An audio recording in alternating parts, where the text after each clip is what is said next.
जो मेरा स्थायी पता है। तो कांग्रेस का आरोप निराधार है। तो कांग्रेस पार्टी वाले ही वोट स्कोर करते थे, कांग्रेस पार्टी वाले बोगस वोट करते थे, इसलिए इतने सालों सत्ता में रहे। वोट में धांधली तो इनको पूरी तरह से ठप्पा लग चुका है। ये करते हैं तो इसी के जगह जगह प्रमाण आते हैं, फिर ये अपनी सफाई लेते घूमते। वैसे राजनीति के जानकार वोटिंग प्रतिशत बढ़ने की जो वजह गिना रहे हैं, उसके मुताबिक एसआईआर के बाद बोगस वोटर हटे हैं, जिससे मतदान प्रतिशत बढ़ा है। छठ मनाने बिहार गए लोग वोटिंग तक रुके हैं, इससे भी मतदान में इजाफा हुआ। तीसरी वजह, महिलाओं ने बढ़ चढ़कर वोट किया, क्योंकि महिलाओं पर हर पार्टी का फोकस रहा है। चौथा ये कि बेरोजगारी के मुद्दे पर युवाओं ने भी वोटिंग में जोश दिखाया। इसके अलावा प्रशांत किशोर के तौर पर मतदाताओं को एक नया विकल्प मिला और इसीलिए उन्होंने वोटिंग में उत्साह दिखाया। अब सवाल ये कि जो वोट प्रतिशत बढ़ा है, उसका फायदा किसे मिलने की संभावना है? बीते चुनाव का वोटिंग ट्रेंड क्या पिक्चर दिखाता है, अब जरा उस पर नजर डालिए। 1990 में जब लालू यादव पहली बार सत्ता में आए तो वोटिंग प्रतिशत पहली बार 60 से ऊपर 62.04 रहा। 1995 में वो 61.79 लगभग इतने ही वोट प्रतिशत के साथ रिपीट हो गए। इसके बाद 2000 में 62.57% मतदान हुआ और राबड़ी देवी के साथ आरजेडी की सरकार बनी। 2005 की बात करें तो नीतीश कुमार पहली बार सत्ता में आए तो 45.85% मतदान से ही सत्ता परिवर्तन हो गया। इसके बाद 2010 में 52.73% वोटिंग के साथ नीतीश कुमार ने एनडीए की सरकार बनाई। 2015 में वोटिंग प्रतिशत 56.91% रहा। हालांकि इस बार नीतीश कुमार महागठबंधन के साथ सीएम बने। बीते 2020 के चुनाव में 57.29% मतदान हुआ। नीतीश कुमार ने एनडीए के साथ सरकार बनाई। 2010 से 2020 तक का वोटिंग प्रतिशत बढ़ा रहा, फिर भी नीतीश कुमार ही सत्ता में वापसी करते। ये ट्रेंड दिखाता है कि कम या ज्यादा वोट प्रतिशत से किसकी सरकार बनेगी, ये कहना बेहद मुश्किल। हालांकि पार्टियां खुलकर बोल रही हैं कि सरकार हमारी ही बनेगी। फिर एक बार एनडीए सरकार आरजेडी कांग्रेस के गुब्बारे की कीर्तिमान बनाया। ये सत्ता बरकरार रहने का रुझान था या फिर बदलाव का? पता ठीक अगले शुक्रवार को चलेगा। अभी हर कोई इस रिकॉर्ड को अपनी अपनी जीत का सबूत बता रहा है। सबसे पहले प्रधानमंत्री नरेंद्र मोदी के दावे को सुनिए। पहले चरण में एनडीए के उम्मीदवारों के पक्ष में जबरदस्त मतदान हुआ। जब ये चुनाव शुरू हुआ था तो आरजेडी और कांग्रेस के लोग फूल के गुब्बारा हुए जा रहे थे। कल पहले चरण के बाद इनका गुब्बारा पूरी तरह फूट गया है। गृह मंत्री अमित शाह के मुताबिक तो पहले दौर में महागठबंधन बेदम हो चुका है। तो समझ लो भैया, दीदी लोग भी समझ ले, कल के चुनाव में लालू की पार्टी का सुपड़ा साफ हो। आप लोग भी इनको निकालो, बिहार विकास के रास्ते पर आगे बढ़ जाए। एनडीए ऐतिहासिक मतदान को एक बार फिर नीतीश सरकार का सबूत बता रहा है, तो महागठबंधन इसे बदलाव का संकेत। हाईएस्ट वोटिंग सरकार की वापसी के लिए हुआ है। बिहार का पास्ट का ट्रैक रिकॉर्ड देखिएगा, 5 से ज्यादा वोट 10 में पड़े सरकार की वापसी के लिए, 10 से ज्यादा वोट 15 में पड़े सरकार की वापसी के लिए। तो ये ट्रेंड हमेशा रहा है। जब लोगों का सैलाब उमड़े तो सत्ता बदलने के लिए सैलाब उमड़ता है। तो ये लोग इस सत्ता को बदलना चाहते हैं, एनडीए को हटाना चाहते हैं और परिवर्तन चाहते हैं। इन दावों से इतर सच क्या है, इसके लिए बिहार में अतीत में हुए मतदान का बही खाता देख लेते हैं। इस तरह से महागठबंधन का ये दावा कि वोट में बढ़ोतरी सत्ता परिवर्तन का ही संकेत है, सही नहीं है। कई राज्यों को आपको मैं उदाहरण दिखा सकता हूँ। निरंतर मध्य प्रदेश में हाई टर्नआउट होते रहा, वहाँ की राज्य सरकार कंटिन्यू करते रहा। गुजरात में हाई टर्नआउट होते रहा, बीजेपी की सरकार कंटिन्यू करती है। शीला दीक्षित जी बार 3 बार जीती है। 2010 में भी इसी तरीके से वोटिंग हुई थी और हम लोगों की सीटों की संख्या बढ़ी थी। इस बात में हम लोग को कतई कोई संदेह नहीं है कि आउट ऑफ 121 सीट्स हम लोग 100 सीटें, 100 के आसपास की सीटें हम लोग बहुत आराम से जीत रहे हैं। अब इस दावे की असलियत भी जान लेते हैं। अब 2025 के पहले चरण में जब मतदान ने पिछले सारे रिकॉर्ड तोड़ दिए, तब भी एनडीए इसे अपने पक्ष में बता रहा है, जिसे महागठबंधन सत्ता पक्ष की खुशफहमी बता रहा है। एक पहलू ये भी है कि बिहार में इससे पहले 3 चुनाव में ही 60% से ज्यादा मतदान हुए हैं और तीनों ही बार आरजेडी ने जीत हासिल की। लेकिन तब बिहार और झारखंड एक साथ थे और उस दौर के चुनाव में गड़बड़ी भी सरेआम होती थी। 1990 में जब पहली बार लालू यादव की सरकार बनी, उस समय बिहार में 62% वोटिंग हुई थी।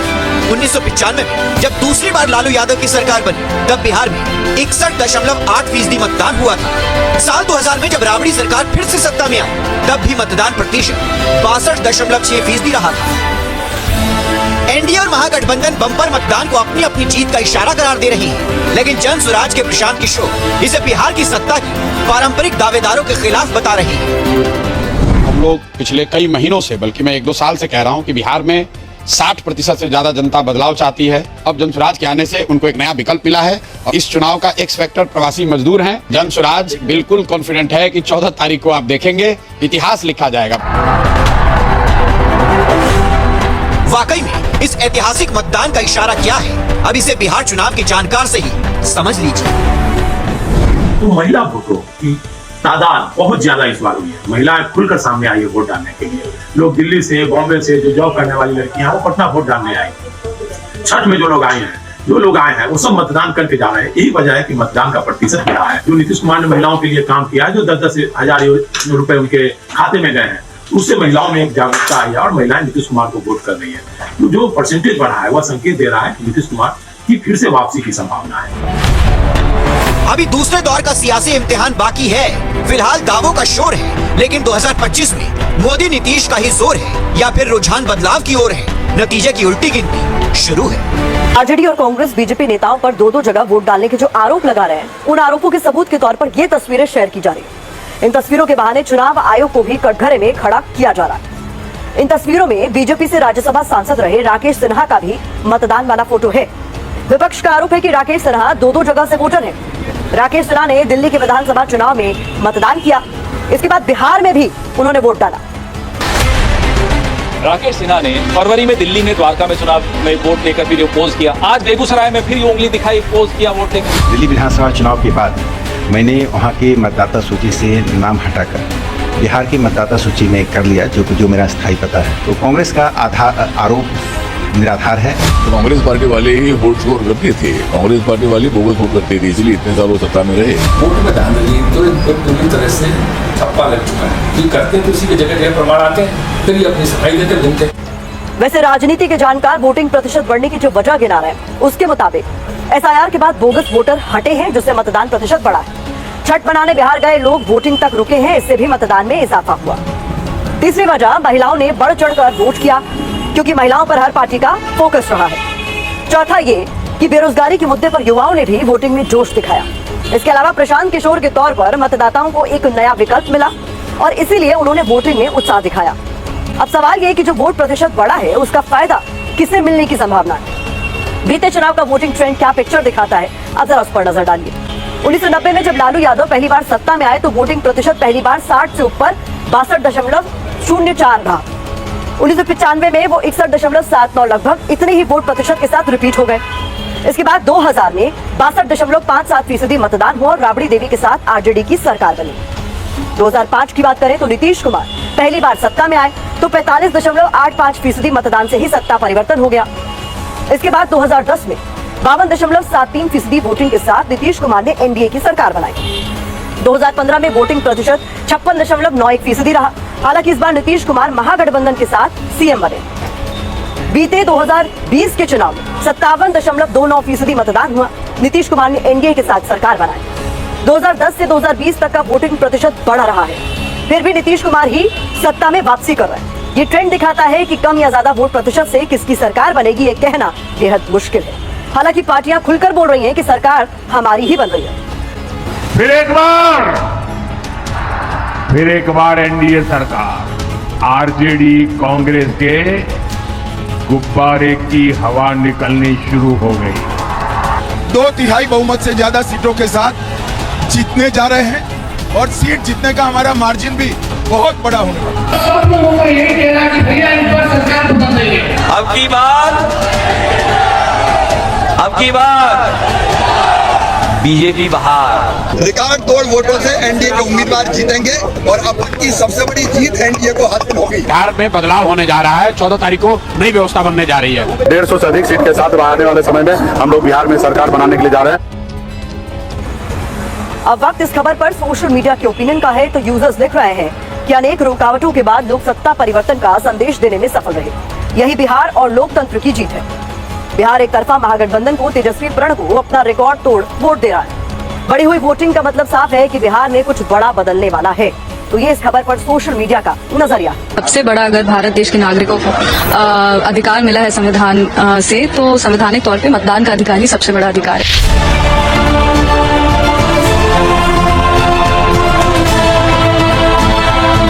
सबसे बड़ा अधिकार तो ठीक है, लेकिन इस सबसे बड़े अधिकार का दो बार इस्तेमाल तो ठीक नहीं है मैडम।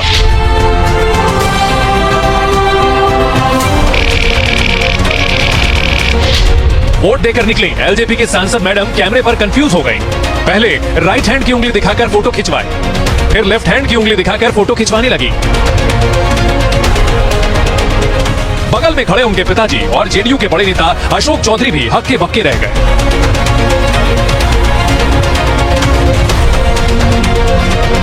सोचिए लोग कितने हैरान होंगे। कांग्रेस कह रही है कि गजब खेला है, दोनों हाथों से ही वोट चोरी हो रही है। सवाल उठ रहे हैं कि दोनों उंगलियों पर लगी स्याही दिखाकर शांभवी चौधरी क्या चुनाव आयोग को ठेंगा दिखा रही हैं?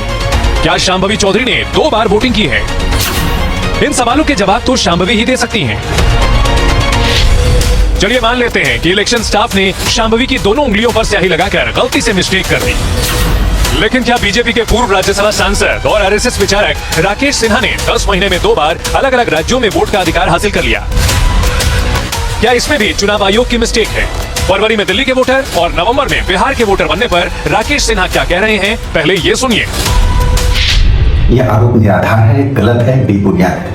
मेरा नाम दिल्ली की मतदाता सूची में था, जिसे मैंने संवैधानिक नियमों के अनुकूल कटाकर बिहार की मतदाता सूची में करा लिया। कि मेरा पुश्तैनी घर बिहार के बेगूसराय जिले के मंसीरपुर में है। वहाँ मेरे परिवार के लोग रहते हैं, मेरा स्थायी पता है। राकेश सिन्हा तो अपनी बेगुनाही साबित करने के लिए दिल्ली में अपना वोट कैंसिल होने का डॉक्यूमेंट भी दिखा चुके हैं, जिसे चुनाव आयोग ने 22 अगस्त को एक्सेप्ट कर लिया था। लेकिन राहुल गांधी इसे बीजेपी का बिग प्लान साबित करने में जुटे हैं। कल पता लगा कि बिहार में बीजेपी के नेताओं ने वोट किया और पहले दिल्ली में भी उन्होंने वोट किया। ये पूरा प्लान है और ये प्लान हर स्टेट में बीजेपी लागू करती है। मध्य प्रदेश में किया, छत्तीसगढ़ में किया, महाराष्ट्र में किया, हरियाणा में किया और अब ये बिहार में यही काम करने की कोशिश कर रहे हैं। वैसे राहुल गांधी जिसे बीजेपी का वोट चोरी वाला प्लान बता रहे हैं, उसे राहुल की बहन प्रियंका वाड्रा चुनाव आयोग का किया धरा बता रही है। अपनी रैलियों में मुख्य चुनाव आयुक्त के खिलाफ नारे लगवा रही हैं।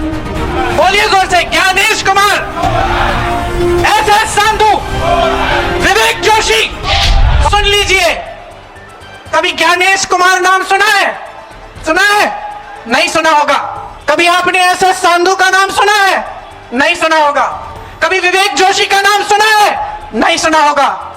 लेकिन यही है चुनाव आयोग के सबसे ऊंचे अधिकारी, जो इस देश के संविधान के साथ, इस देश के लोकतंत्र के साथ खिलवाड़ कर रहे हैं। बोलिए जोर से, ज्ञानेश कुमार, एसएस संधू, विवेक जोशी।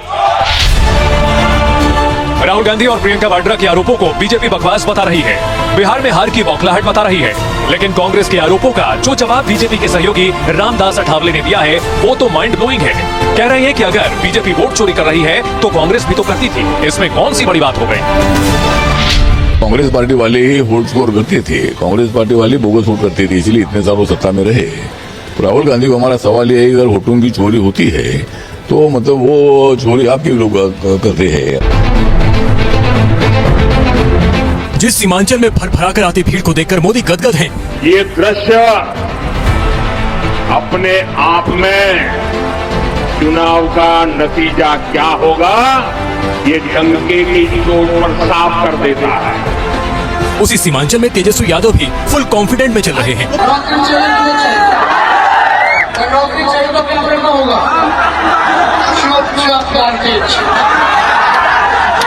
पर बटन दबाइए।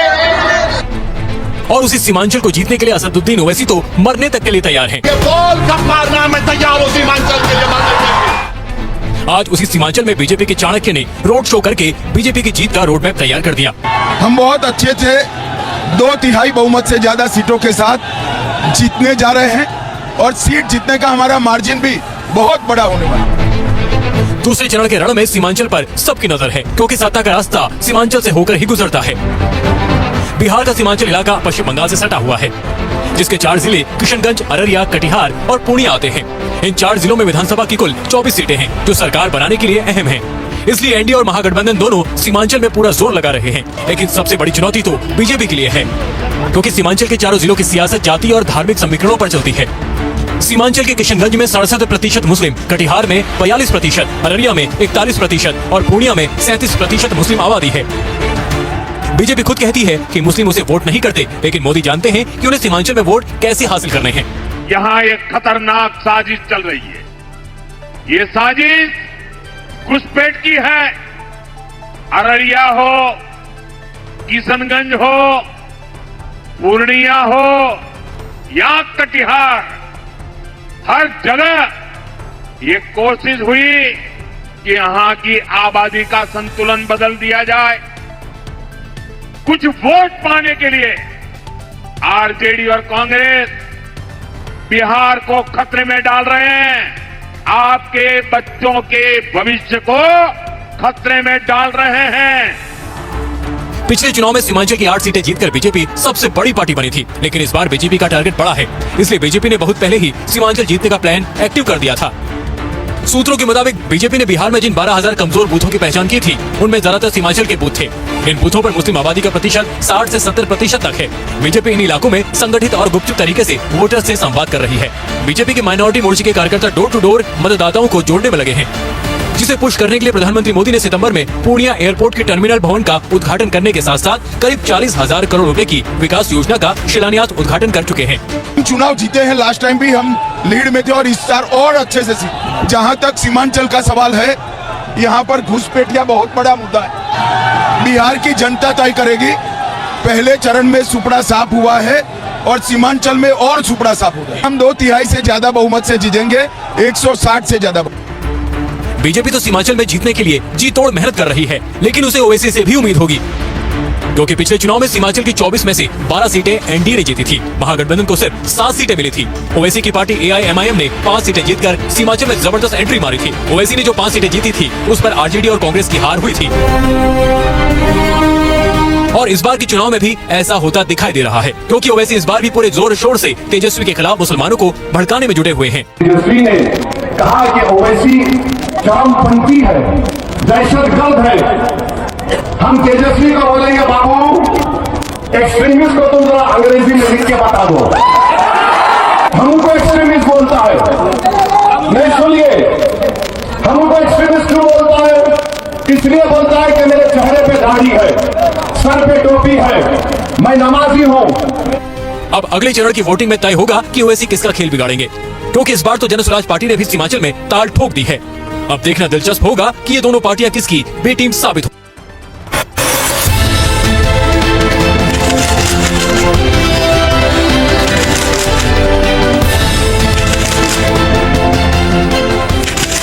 बिहार ने पहले चरण के चुनाव में मतदान का नया कीर्तिमान बनाया। ये सत्ता बरकरार रहने का रुझान था या फिर बदलाव का? पता ठीक अगले शुक्रवार को चलेगा।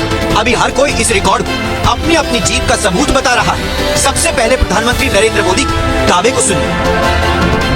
पहले चरण में एनडीए के उम्मीदवारों के पक्ष में जबरदस्त मतदान हुआ है। जब ये चुनाव शुरू हुआ था तो आरजेडी और कांग्रेस के लोग फूल फूल के गुब्बारा हुए जा रहे थे। कल पहले चरण के बाद इनका गुब्बारा पूरी तरह फूट गया है। गृह मंत्री अमित शाह के मुताबिक तो पहले दौर में महागठबंधन बेदम हो चुका है। तो समझ लो भैया, दीदी लोग भी समझ ले, कल के चुनाव में लालू की पार्टी का सुपड़ा साफ हो। आप लोग भी इनको निकालो, बिहार विकास के रास्ते पर आगे बढ़ जाए। एनडीए ऐतिहासिक मतदान को एक बार फिर नीतीश सरकार का सबूत बता रहा है, तो महागठबंधन इसे बदलाव का संकेत। हाईएस्ट वोटिंग सरकार की वापसी के लिए हुआ है। बिहार का पास्ट का ट्रैक रिकॉर्ड देखिएगा, 5 से ज्यादा वोट 10 में पड़े सरकार की वापसी के लिए, 10 से ज्यादा वोट 15 में पड़े सरकार के वापसी के लिए। तो ये ट्रेंड हमेशा रहा है। जब लोगों का सैलाब उमड़े तो सत्ता बदलने के लिए सैलाब उमड़ता है। तो ये लोग इस सत्ता को बदलना चाहते हैं, एनडीए को हटाना चाहते हैं और परिवर्तन चाहते हैं। इन दावों से इतर सच क्या है, इसके लिए बिहार में अतीत में हुए मतदान का बही खाता देख लेते हैं। इस तरह से महागठबंधन का ये दावा कि वोट में बढ़ोतरी सत्ता परिवर्तन का ही संकेत है, सही नहीं है। कई राज्यों को आपको मैं उदाहरण दिखा सकता हूँ। निरंतर मध्य प्रदेश में हाई टर्नआउट होते रहा, वहां की राज्य सरकार कंटिन्यू करते रहा। गुजरात में हाई टर्नआउट होते रहा, बीजेपी की सरकार कंटिन्यू करती है। शीला दीक्षित जी बार बार 3 बार जीती है। 2010 में भी इसी तरीके से वोटिंग हुई थी और हम लोगों की सीटों की संख्या बढ़ी थी। इस बात में हम लोग को कतई कोई संदेह नहीं है कि आउट ऑफ 121 सीट्स हम लोग 100 सीटें, 100 के आसपास की सीटें हम लोग बहुत आराम से जीत रहे हैं। अब इस दावे की असलियत भी जान लेते हैं। तो 2010 के बिहार विधानसभा चुनाव में 52.7% वोटिंग हुई थी, जो अक्टूबर 2005 से 6.8% ज्यादा थी। तब एनडीए ने सीटों के लिहाज से जीत का रिकॉर्ड बनाया था। 2015 में भी वोट परसेंटेज बढ़कर 56.7% हो गया, लेकिन सत्ता नीतीश कुमार की ही कायम रही। हालांकि उस चुनाव में वो महागठबंधन का हिस्सा थी। साल 2000 से 2015 के मुकाबले मतदान का आंकड़ा बढ़कर 57.1% पर आया। तब भी एनडीए के साथ नीतीश कुमार का ही राज बरकरार रहा। अब 2025 के पहले चरण में जब मतदान ने पिछले सारे रिकॉर्ड तोड़ दिए, तब भी एनडीए इसे अपने पक्ष में बता रहा है, जिसे महागठबंधन सत्ता पक्ष की खुशफहमी बता रहा है। एक पहलू ये भी है कि बिहार में इससे पहले 3 चुनाव में ही 60% से ज्यादा मतदान हुए हैं और तीनों ही बार आरजेडी ने जीत हासिल की। लेकिन तब बिहार और झारखंड एक साथ थे और उस दौर के चुनाव में गड़बड़ी भी सरेआम होती थी। 1990 में जब पहली बार लालू यादव की सरकार बनी, उस समय बिहार में 62% वोटिंग हुई थी।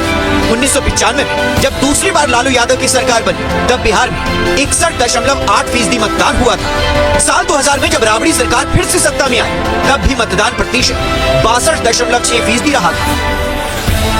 एनडीए और महागठबंधन बम्पर मतदान को अपनी अपनी जीत का इशारा करार दे रही है, लेकिन जन स्वराज के प्रशांत किशोर इसे बिहार की सत्ता की पारंपरिक दावेदारों के खिलाफ बता रहे हैं। हम लोग पिछले कई महीनों से, बल्कि मैं 1-2 साल से कह रहा हूं कि बिहार में 60% से ज्यादा जनता बदलाव चाहती है। अब जन स्वराज के आने से उनको एक नया विकल्प मिला है और इस चुनाव का एक्स फैक्टर प्रवासी मजदूर हैं। जन स्वराज बिल्कुल कॉन्फिडेंट है कि 14 तारीख को आप देखेंगे इतिहास लिखा जाएगा।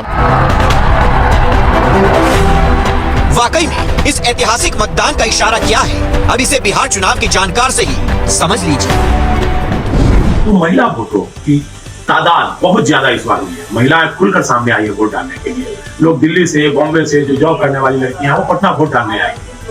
छठ में जो लोग आए हैं वो सब मतदान करके जा रहे हैं। यही वजह है कि मतदान का प्रतिशत बढ़ा है। जो नीतीश कुमार ने महिलाओं के लिए काम किया है, जो 10-10 हजार रुपए उनके खाते में गए हैं, उससे महिलाओं में एक जागरूकता आई है और महिलाएं नीतीश कुमार को वोट कर रही है।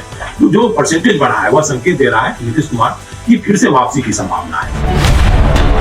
अभी दूसरे दौर का सियासी इम्तिहान बाकी है। फिलहाल दावों का शोर है, लेकिन 2025 में मोदी नीतीश का ही जोर है या फिर रुझान बदलाव की ओर है। नतीजे की उल्टी गिनती